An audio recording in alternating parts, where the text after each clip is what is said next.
mankind has been fascinated with realms outside of our conscious awareness. Through a series of interviews with practitioners, guest speakers, and experts, Liberate, the podcast, covers all that and more.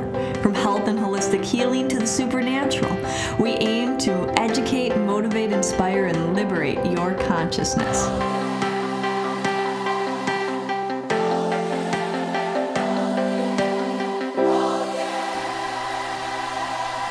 Hello and welcome to another episode of Liberate the podcast. Again, this week we have an amazing one of our own, tarot extraordinaire, our tarot teacher, and somebody that's been dealing and doing the tarot and studying it for over 30 years. Meet Paul. Hello, I'm so glad to be here. So glad to have you. Thank you. You know, I think that a lot of people love and are fascinated by tarot because it has such an immense history, and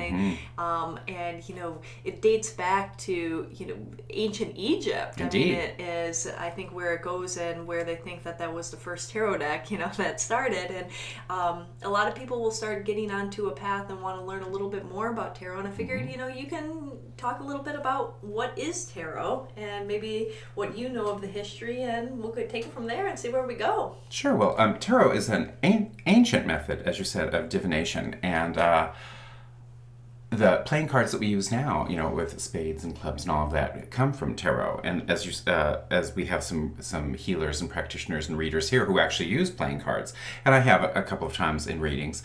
I was drawn to tarot in high school. And instead of working in study hall, I was studying tarot, and what I was interested about is the symbolism that it shows. I'm a very visual person, and as I began to learn about the cards and how they worked and the story, I also am fascinated with stories and history and the skill of writing. I just became absorbed in it, and that sort of started my journey, especially as a teenager. I loved that it was kind of gothic and kind of mystical and a little dirty, bad, and wrong in a heavily Christian society, so I kind of dug that. And as I began to learn more and actually read for people at lunch and at study hall, and part of what I was learning is I thought, no, what I'm picking up all along with this, it sort of began to open my own intuition. And I began to then use the cards in a different way where I was confirming what I was already feeling.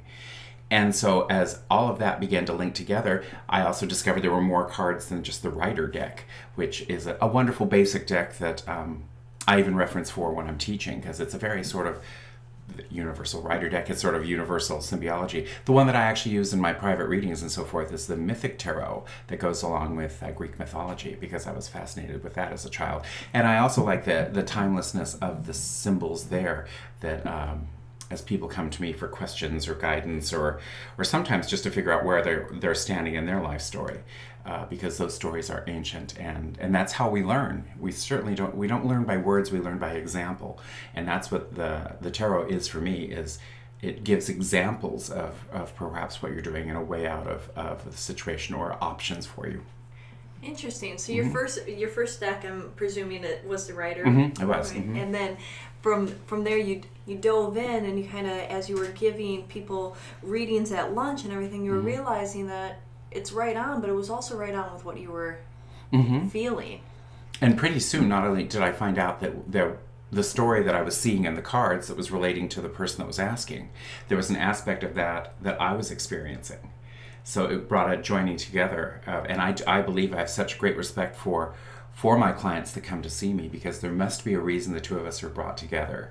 In a crazy world that's spinning at supersonic speed through the heavens, and we're just getting through traffic in Los Angeles, the fact that we're both drawn to the same place and same time, I have great respect for. Interesting. Now, let's take it, there's people that are listening that have, been playing with tarot for, many years and utilizing it and studying it. And then there's people that are just picking up a deck or interested in picking up a deck.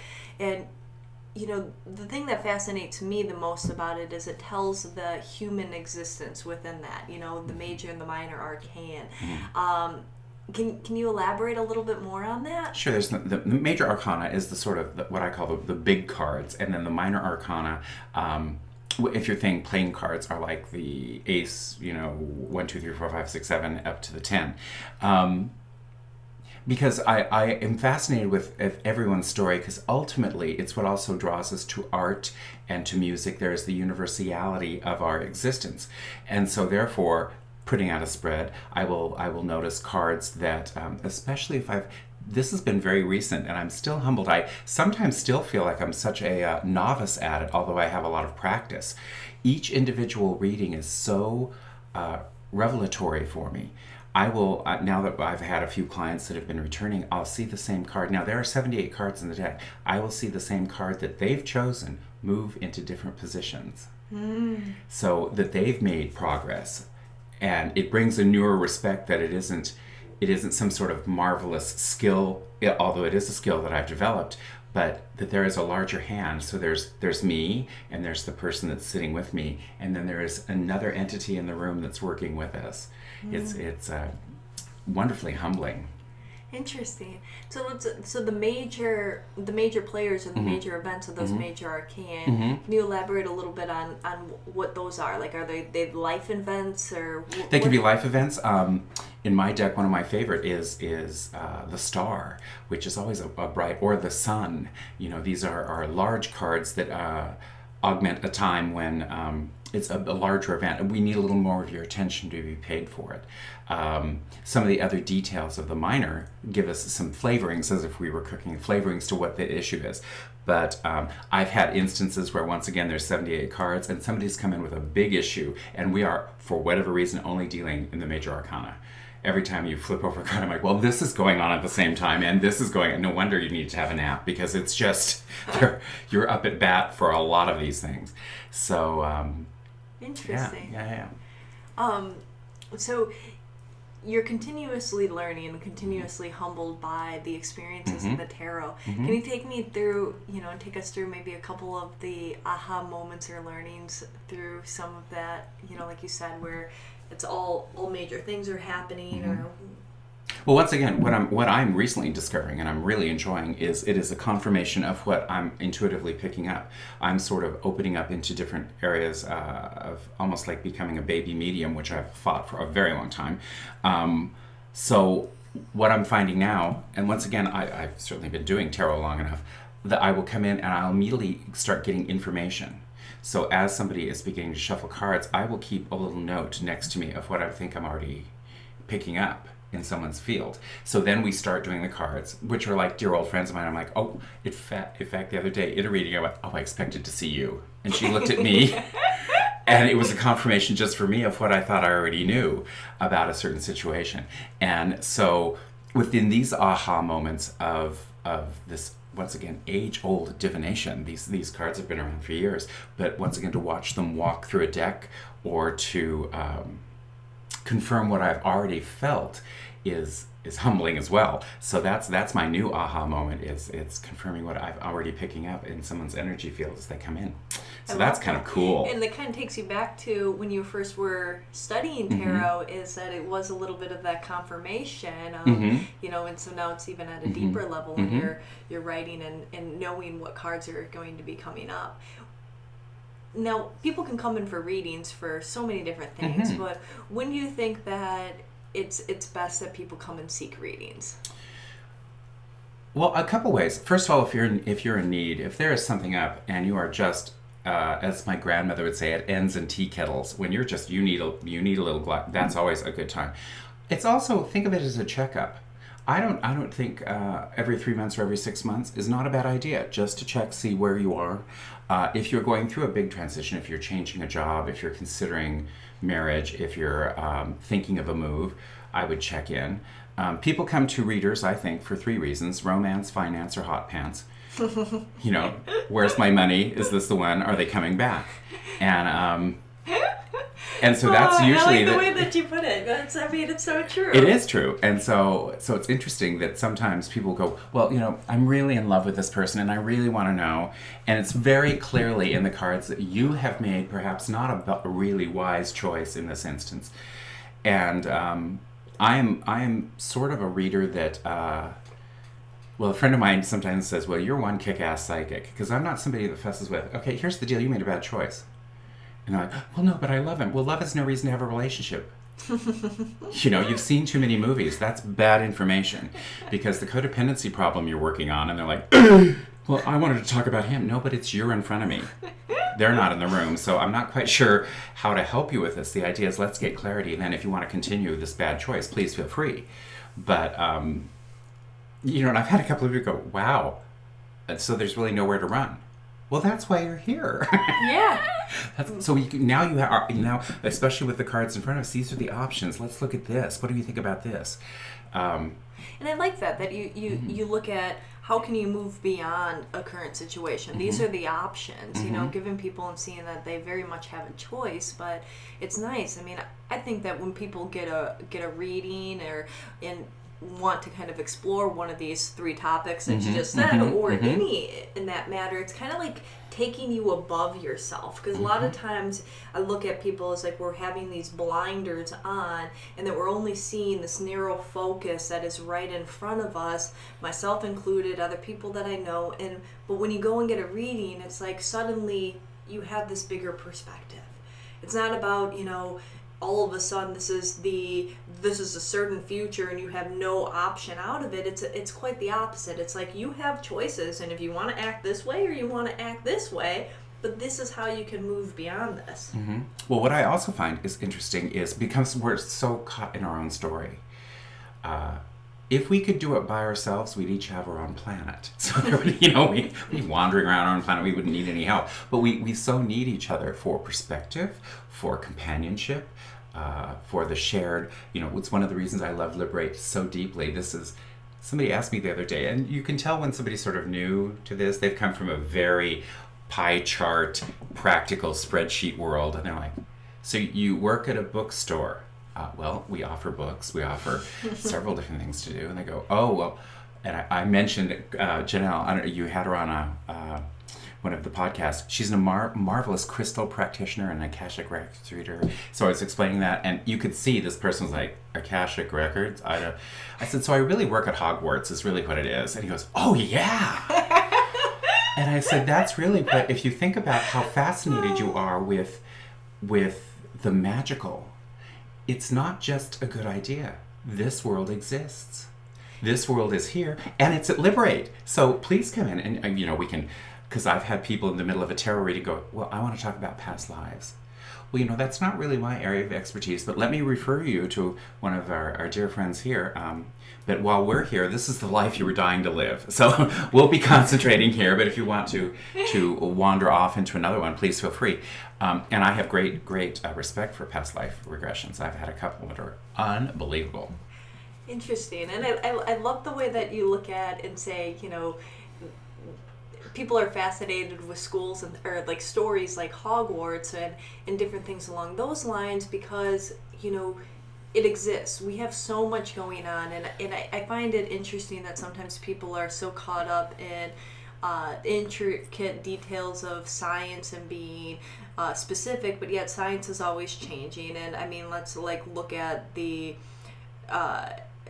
most, even if you take science, we're stardust that has formed together, that's spinning God knows how fast, I don't know, around the sun, that's held up mysteriously.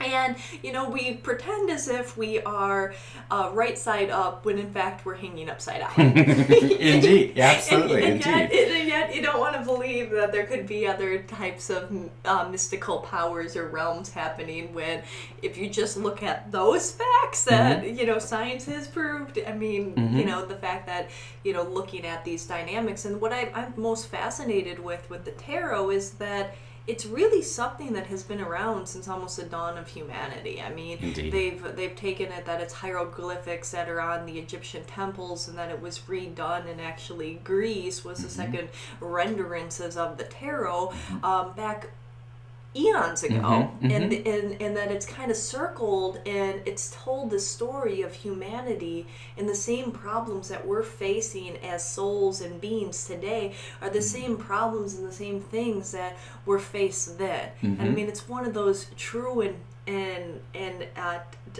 tied and true like elements. Indeed. The human story is such a fascinating and multifaceted one that's why I don't think you could stuff it into just a quick 80 years here. I think our existence is so large that having a little map, I sometimes refer to tarot as sort of a spiritual GPS, or a nice map. You wouldn't hang a map on the wall and worship it. That's not what we're doing here. Because there are some people who are afraid, of tarot. They're like, oh no, that's very frightening. I said, yeah, but you have a GPS in your car. And so I don't understand. Wouldn't it be nice? And I will frequently say in a reading, let's come up the stepladder with me and look down on your life. So like from a balcony, so we have a better perspective up here. Well, and people will frequently say, oh my God, these are, I'm afraid well, nothing's set in stone. That's the wonderful thing about tarot. These are the possibilities. These are options for you. But you've been granted a gift that wasn't even given the angels, and that's the power of choice. And isn't it nice standing here? That power has been returned to you. You can choose whichever way you'd like to go. Yeah. So let's aspect that then. Then I will pull some more cards to aspect. Well, what about this? So. And what a beautiful way of looking at it is as like a GPS or higher clarity, because so many people hold on to this negative connotation that it's witchcraft or that it's evil or that you're tapping into the, but it's nothing more or less than a tool. It's a tool, absolutely. And I love comparative theology. One of the reasons I am so drawn to this work and this living is few people know that the Catholic Church has a staff of astrologers at the Vatican. They have their own observatory down in South America, and you see people go, huh? And I'm like, how are you surprised? In the Christ story, which I love the story of Jesus, one of the ascended masters I love very dearly, what did they follow? A star. What were the wise men? Astrologers. Don't be surprised. So and I've heard that in most of the different religions that you look at, that it was actually all around astrology. Absolutely. Even the dying and resurrected, it's like at the winter solstice, the sun drops in the or the moon drops in the sky, or the sun drops in the sky, and then 3 days later rises again because of the difference in the shift. And we can have a different podcast on that a different day. Certainly, I'd love to. But it's definitely an interesting aspect. And I mean, back in the the ancient times, astronomers were one of the highest professions, and very sacred. I think we all are so hungry for the sacred. Currently, because we're here in Los Angeles, this fascination with the Walking Dead and zombies and vampires. At one time in society, the idea of eternal life was very important. So we went to priests and mystics, to perhaps be able to, be granted, if you were good enough, and that's in quotes, air quotes, good enough, you would have eternal life. But what I think is fascinating in the past 15 or 20 years, when we now say the word priest, we think child molester. Yeah. And so instead of looking to something holy, now that ideology has become a demon. It's become the walk. People go, well, don't you love The Walking Dead? I'm binge watching it this weekend on Netflix. I'm like, no, I walk Hollywood Boulevard. I see The Living Dead. It's also that it gives you that time and energy to turn out anything else and focus on exactly what is really going on. Because then in a way, it's kind of like a form of therapy. Absolutely.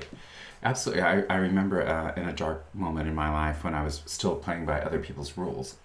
He said, flipping his blonde hair over one shoulder. I remember thinking, I don't know that we need to send depressed people to hospitals where it's cold and frightening, and it has its place. I think they need to be sent to a spa and told they're pretty. I think there's so much more. Sometimes you're just having a bad day, and you need to be reassured. The strength of the human spirit is unbelievable. But sometimes you just need that. And I find that certainly in readings. I myself avail myself of some of the wonderful practitioners we have here at Liberate are just top of the mark, man. Well, the first time, when I walked into this store, the feeling in here is like no other. If you're hearing this anywhere in the world, it's a destination tour for you, for sure, to come to this store, because the love and the peace that you will find here, and then the instruction. It's no place like it. This is probably one of the best planet. I love it here. Best Aw. place on the planet. It's true. He says, blushing. And honored to be part of it, for sure. And Paul, we're honored to have you be Thank part you. of it. Thank you. So going back a little bit more to tarot, what are some of your favorite cards? You know, you mentioned the sun and you mentioned the star. But I mean, like when you see something come up and it's like, or do you have certain cards that you're like, this means this? You know, like I've heard like, you know, the Two of Hearts being the soulmate card or whatever. Do you have like things that are pretty specific, or do you go mostly on your feeling now? Well, there are 3 cards that I remember when I was a baby, intuitive baby tarot reader, that would make me flinch was the Tower, for sure. Because it's very far. It shows a tower and things falling apart, and it's pretty destroyed. Or the Three of Swords, which is usually piercing the heart. Or let's see, what's another one that really causes... Oh, death. Because people are like, am I going to die? Well, because I've done this work for so long, dying's not actually a bad idea. In some instances, it can be part of healing. But it does mean time to pay attention. There's a rebirth to happen. Because in one respect, that we will end our physical experience. Certainly these blood bags we will finally lay down, but they're in the realm of the spirit. There isn't any death. But what does bring my attention in those 3 cards, and when I see them, I was talking earlier about when I go, oh, there you are. If I'm picking up with somebody that they are in great distress, I expect to see the Tower show up. I expect to see death show up, because that's letting us know that you're in the middle of it. So then I see where it's aspected. Oh goodness. And so I don't know if they're my favorites, but they're my friends. I rely on them. And it's interesting about the Three of Hearts. It can sometimes mean, you know, pierced in the heart, quite literally. Perhaps a romance is not going the way you want it to, or perhaps there's been a betrayal at work or something like that. But I always watch the card right behind it, because there's the solution, there's the remedy. Interesting. As we're moving along, because it's all a story. I mean, it's all a story. Absolutely, nothing's forever, and that's I think another thing. I don't know if you'd agree, but you know, when somebody comes in and gets that reading and kind of help them see that and move beyond and find those solutions or potential solutions that they could achieve, they can see that it's also temporary. Absolutely. Well, I will also frequently ask, what would you like to have happen? And people get a little like, I don't know what should happen. No, the universe always says yes to you, even to your own self-destruction. So what would you like to have happen? And this woman the other day goes, what? I said, if you look at life like, she was a filmmaker. I said, if you look at life like a movie, and where you are, it's like a monster is chasing you down this endless hallway, and there's no way out, and you're slammed up against that wall at the end, and you're going, oh my gosh, to the monster. What are you going to do? What are you going to do? The monster always goes, I don't know, it's your movie. So this is returning you once again to the power of choice. So what would you like to do? Well, I just want to be happy. Excellent choice, good place to start. So now that you want to be happy, now happy changes the vibration. So since that changes, I then actually have them pick a card. So now that you've made that choice for happy, where should we go from here? Interesting. And I love that, because I think that another stigma that rests out there is feeling that people are turning their power over to somebody if they're getting a reading, when it's quite the opposite, at least with the people that are working here. And you know, I mean, of course there's the gypsy weird, you know, dynamics and things like that, but I mean, when people are really coming from the light, it's giving the power back to that person and saying, absolutely, how can we empower you to move forward in your life? Absolutely. I love when clients come back with good news, or they went, not only is it a lovely confirmation, which I enjoy, but I love to see that people have been enriched, have gotten through a tough spot, or at the very best can laugh about it later. Because what seems so terribly dramatic in one moment, you know, there will be another spring, the sun will come up again tomorrow, but what do you like about this choice? Especially, it's fascinating. I've recently about people, because it's usually an issue of power, and especially around relationships. That sounds like it's a big loaded question, but who has the power? Because it was fascinating to me. It was a younger woman who was very consciously giving over all of her power to the object of her affection, and then wondering why she was so frustrated and waiting for instruction from the other person who didn't want her power at all. But she was working out of an idea, and once again, because I work with archetypes, she was working out of an idea of sort of, I can't think of a better stereotype, but a 50s housewife. Because she had seen that modeled for her. And as we walked through it, she finally said to me, she goes, is it wrong that I don't think I want to be married? I said, well, no. See, once again, it's power of choice. What do you want? She goes, well, I thought I was doing the right thing. I said, for who? Yeah. She said, this may be a bad idea. I said, well, but for today, you're not married, and for today, he didn't ask, so you're good. Yeah. And that's realizing that, we are the center of our life, and that we can make these choices. And I love that, when you said that you when you were still playing by other people's rules, and that you decided to take that, I think the undertones of that is now you're playing by your own rules, and that we can really start to shift and navigate how we see things, and then empower. Because even if let's say, have you ever had to give somebody really bad news in a reading? Yes. Okay. And bad news, in air quotes, bad news in the fact that, once again, around romance, that where they were thinking this should be going, the indicators here it was a dead stop in all areas. And then, as she was telling me the story, I drew a couple more cards, and what was then revealed to me. And I will ask in a reading, do you want to know everything? Yeah.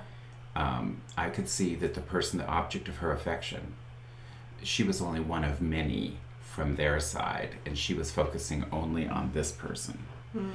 And I checked with inner guidance, and I thought, does she need to know that right now? Because, especially when I was a younger reader, I was so excited that I had information I wanted to tell you, and then watch somebody almost pull their hair out. It's not a good idea. So when she finally said, because I just know that this person is the one. And there are two things that make my back stiffen. Is it my soulmate? And is this the one? Well, it's currently the one in front of you. So since it's the one in front of you, are you the best you can present? Yeah. Because I will tell you, 95% of the time we are working out, we're coloring in our coloring book from other people's crayons, as I've said before. So in this instance, when I finally said, I have some information, that this person that you're interested in is actually seeing a few more people just than you. And she just dissolved into sobbing, hideous tears. And my favorite, she goes, I thought so. I said, so you knew? She goes, but I thought I was making it up. I said, see, that's the thing about intuition. Sometimes it's not good news. Yeah. I don't know about you, my intuition is not subtle. It's not like, excuse me, Paul, could I have a moment?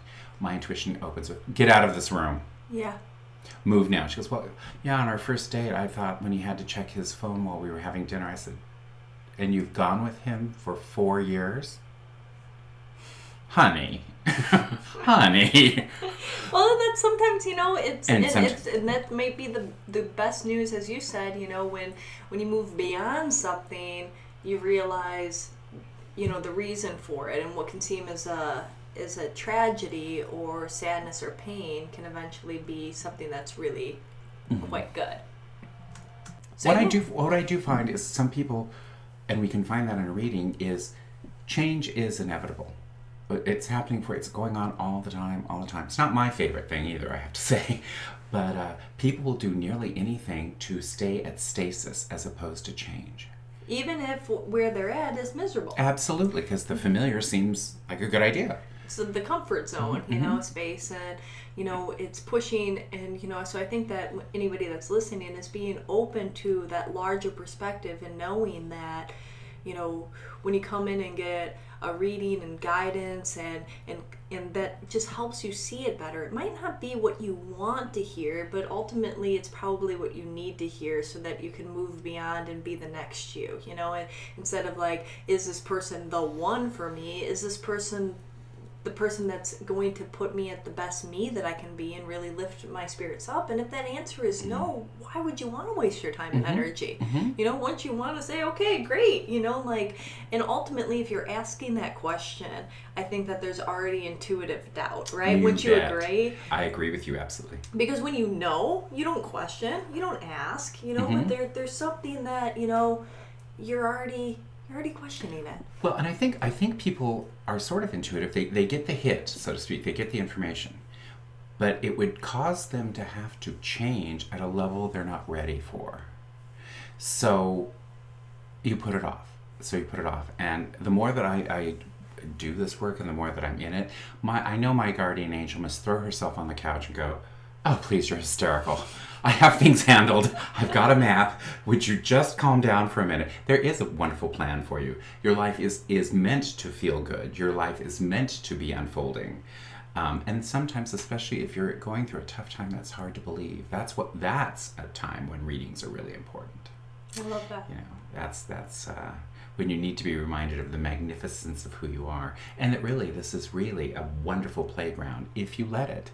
But and that's it, the gift of allowing. Sometimes you have to stand with your hands quietly folded.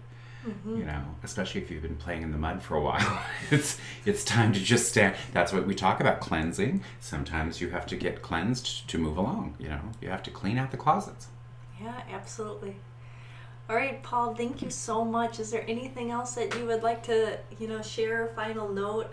Well, I want to encourage everyone to stop by this wonderful place on the planet, the Liberate Emporium here in Los Feliz in Los Angeles. So and see Paul. Well, you come see me, but just come experience the store and all these lovely folks that you'll get to meet here on the podcast. We're real people, and you can come and romp and play with us, and we look forward to seeing you here. All right. Thank you, everybody, for joining us, and thank you, Paul, for being on. If anybody has any other questions in regards to anything that Paul has said, feel free to give us a call at Liberate or check out our website, and you can contact us and look up Paul's bio, additional information at liberateemporium.com. All right. Tune in next week.